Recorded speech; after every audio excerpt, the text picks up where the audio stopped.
All right, here's a question of finding the interval that's concave up or concave down. We need to find the second derivative in order to figure out the concavity of the function. So let's take this function and differentiate. And because negative x squared over 2 is nested inside the exponential function, you need to use a chain rule, which says you think of the outside function as e to the x, which doesn't change after differentiating. E to the x differentiates to e to the x, so it doesn't change. But this thing inside, that inside function has to be pulled out, and you have to differentiate it. E to the negative x squared over 2, x squared differentiates to 2x, and 2 cancels. Wait, you don't have a quotient rule? Sorry. Oh, I see. So your question is, why don't I use the quotient rule here? Well, the reason I'm not using the quotient rule is you can really think of this as negative 1/2 times x squared, where negative 1/2 is a constant multiple. For constant multiple, you're allowed to pull the number out. So that's how I'm avoiding the quotient rule. And that makes things easier. You can use the quotient rule if you want. It's just longer and you get the same answer. All right, so you have negative x times e to the negative x squared over 2. That's your first derivative. Then your second derivative is the derivative of what we just figured out. Now this time you need to use the product rule, because there's a function of x. Negative x is a function of x, and e to the negative x squared over 2, that's another function of x, and those two are multiplied. And therefore we need to use the quotient, we need to use the product rule. So negative x prime e to the negative x squared over 2 plus negative x e to the negative x squared over 2 prime negative e to the negative x squared over 2. And when you differentiate this, just like before, negative x comes out and you get plus x squared e to the negative x squared over 2. And finally, you can factor the e to the negative x squared over 2 out, and you get negative 1 plus x squared e to the negative x squared over 2. Now, what are we trying to figure out?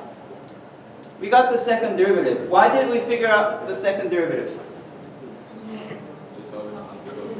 Because we wanted to know whether it's concave up or down.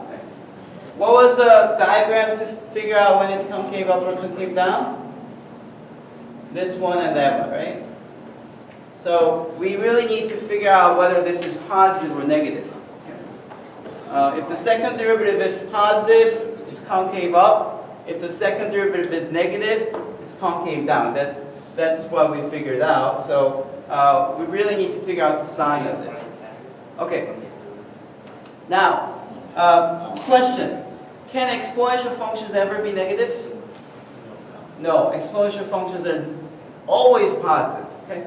So because this is a polynomial times an exponential function, and this is always positive, the only thing that you need to know is the sign of this thing.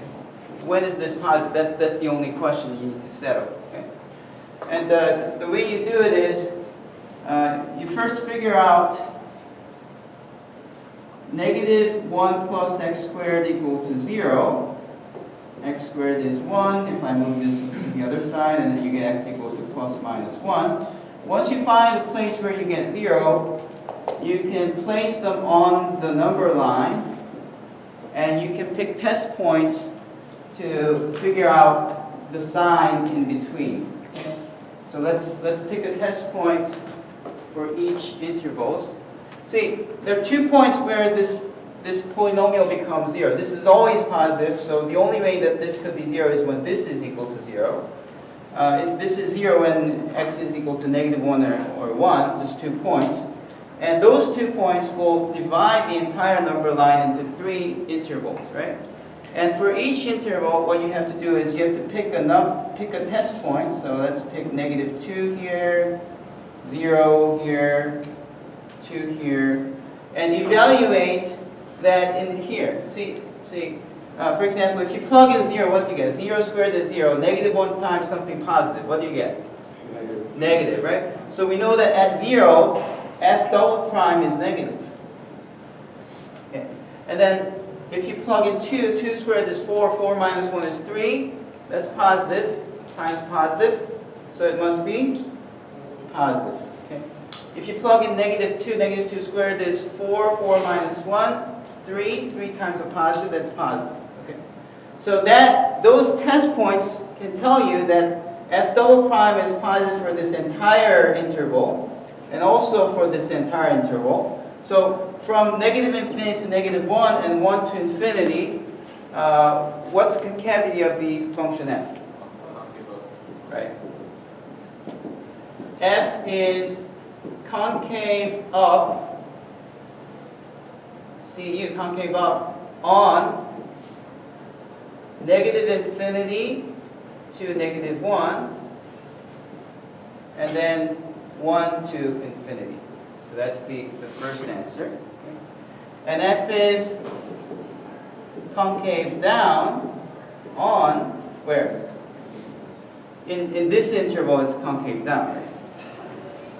So we found out that it's f double prime is negative here, so in this interval, it must be, f double prime must be negative everywhere, and that means in terms of the concavity of the original function f, it's this frowning face, so we know that it's concave down from -1 to 1.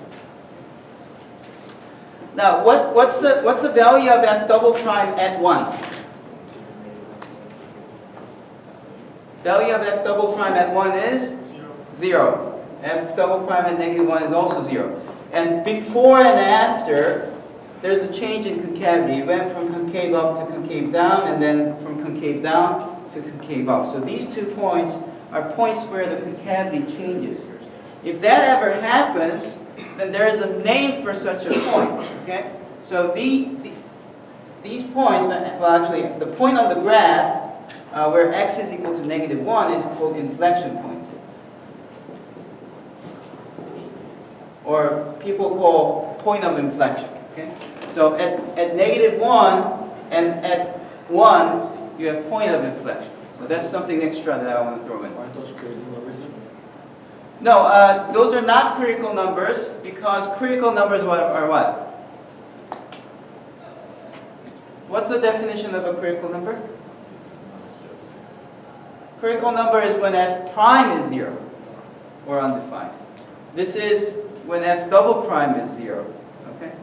And not all points where f double prime is 0 is not inflection. To be an inflection point, you must have a change in concavity. So it actually requires that a point of inflection is a point where f double prime is either 0 or undefined, where before and after there's a change in concavity.